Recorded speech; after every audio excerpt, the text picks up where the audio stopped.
gidin akçerini, ey çöldü gidin aksıyar, aldın karar havrımı, dağlardasa çekebilmem benim çeken ciğerimi, ciğerimi. Ey pimpinin ilmen, kaçıp görmen doğrumu.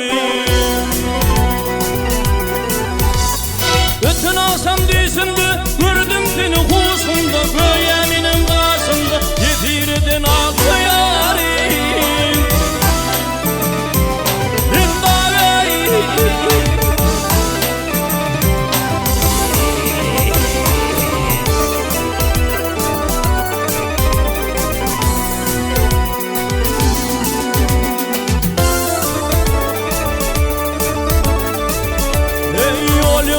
Kervenleri,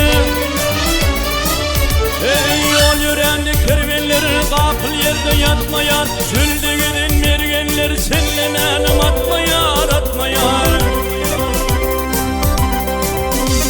Ay üstünde kalır güllerimin başımdan ötmeyen.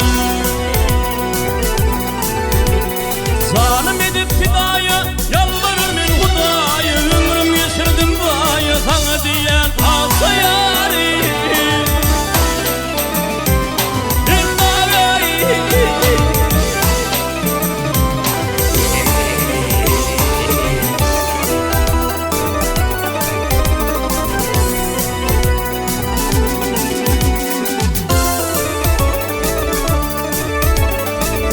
Ey bakar günü davasına, ey bakar günü davasına, lemler lemler bulutlar, bulut oynat çıldırın, satısına salıdır.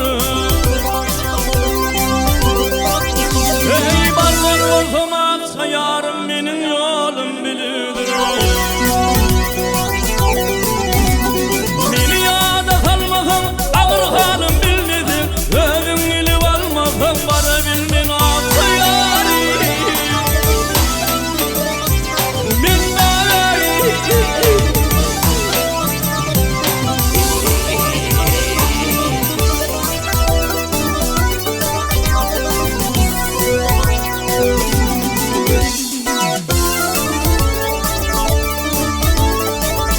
Ey evnimde kızıl ketin,